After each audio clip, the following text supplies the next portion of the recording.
அனைவருக்கும் வணக்கம். பத்மாவதி கிச்சன் சேனலுக்கு உங்களை அன்புடன் இருக்கேன். நம்மளுடைய சேனலில் எளிமையான கோயில் வழிபாடு தாந்திரிக பரிகாரம் தான் போடுறோங்க. இந்த சேனலை சப்ஸ்கிரைப் பண்ணி வச்சுக்கோங்க. பக்கத்தில் இருக்க பெல் பட்டனை கிளிக் பண்ணி வச்சுக்கோங்க. நாங்கள் போடுற ஒவ்வொரு வீடியோ உங்களுக்கு உடனுக்குடன் அப்டேட் ஆகிட்டு இருக்கும். வாங்க வீடியோக்குள்ளே போகலாம். இன்றைக்கி விஷ்ணுபதி புண்ணிய காலங்க. பொதுவாகவே வருஷத்தில் 4 நாட்கள் விஷ்ணுபதி புண்ணிய நாட்கள் அப்படின்னு சொல்லுவோம். அது எதுன்னு பார்த்தீங்கன்னா வைகாசி 1, ஆவணி 1, கார்த்திகை 1, மாசி 1. இந்த 4 நாட்கள்லையும் யார் ஒருவர் பெருமா கோயிலுக்கு சென்று விஷ்ணு பகவானை வழிபாடு செய்கிறார்களோ அவருடைய வாழ்க்கையில் மிகப்பெரிய முன்னேற்றம் இருக்குங்கிறது நம்பிக்கைங்க. அந்த வகையில் பார்த்தா இன்றைக்கி மாசி 1ஆம் தேதி விஷ்ணுபதி புண்ணிய காலம். பெருமாள் வழிபாடு செய்ய இந்த நாள் ரொம்ப உகந்த நாளுங்க. பொதுவாக இந்த நாளில் பெருமாளை வழிபாடு செய்யும்போது நம்ம வாழ்க்கையில் மிகப்பெரிய செல்வ செழிப்போடு நம்ம நல்ல ஒரு தொழில் வளர்ச்சியும் இருக்கும். இதை எப்படி இந்த வழிபாடு செய்யணும் அப்படின்னு பார்த்தீங்கன்னா, பொதுவாக இது நேற்று ராத்திரி இந்த புண்ணிய காலங்கிறது விஷ்ணுபதி புண்ணிய காலங்கிறது நேற்று ராத்திரி நள்ளிரவு 1:30 மணிலேருந்து இன்றைக்கி காலையில் 10 மணி வரை விஷ்ணுபதி புண்ணிய காலம்.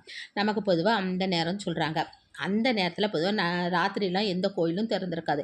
அதுகொண்டு இன்றைக்கி காலையில் 10 மணிக்குள்ளே இந்த கோயிலில் போய் நம்ம இந்த வழிபாடை செஞ்சிடணும். விஷ்ணுபதி புண்ணிய கால வழிபாடை செஞ்சிடணும். பொதுவாக பெருமா கோயில் காலையிலே திறந்துருவாங்க. திறந்த உடனே நீங்கள் என்ன செய்வீங்க, வீட்டிலேருந்து ஒரு 27 பூக்கள் எடுத்துக்கொண்டு போகிறீங்க. 27 பூக்களில் அது என்ன நிறமான பூக்களாக இருந்தாலும் சரி, பூக்கள் கிடச்சா 27 பூக்கள் எடுத்துகிட்டு போங்க. பூக்கள் கிடைக்கல வீட்டிலேருந்து 27 கிராம்பு, 27 ஏலக்காய் இந்த மாதிரி பொருட்களும் நீங்கள் எடுத்துகிட்டு போகலாம். எடுத்துகிட்டு போயிட்டு நீங்கள் அதாவது பெருமா கோயிலில் கொடிமரத்தோடு சேர்த்து 27 முறை வலம் வரணும்.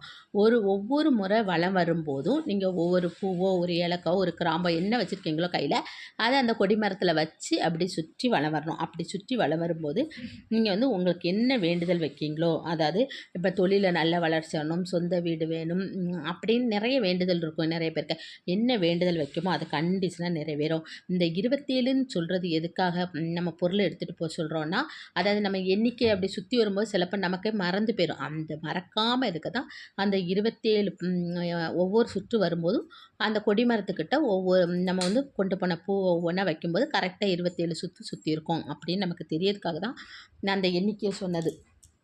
நீங்கள் இது போல் சுற்றி வரும்போது உங்களுக்கு தெரிஞ்ச ஏதாவது மந்திரம் தெரிஞ்சால் சொல்லலாம். ஒன்றுமே தெரியலையா, ஓம் நமோ நாராயணா, ஓம் நமோ நாராயணாங்கிற மந்திரத்தை சொல்லிவிட்டு 27 முறை சுற்றி அவருக்கு பிடித்த துளசி மாலை வாங்கி கொடுத்து நீங்கள் மனசார வழிபாடு செஞ்சுட்டு நீங்கள் வீட்டுக்கு வந்துடலாம். இது இன்றைக்கி காலையில் 10 மணிக்குள்ளே நீங்கள் பெருமா கோயிலில் இந்த விஷயத்தை நீங்கள் செஞ்சுருந்தீங்கன்னா உங்கள் வாழ்க்கையில் நீங்கள் என்னென்ன விஷயங்கள் நினைக்கிறீங்களோ அது தடை இல்லாமல் நடக்கும். அது மாத்திரம் இல்லை, வியாபாரம் நல்லா இருக்கும், கடன் பிரச்சனை தீரும், தொழிலில் நல்ல வளர்ச்சி இருக்கும்.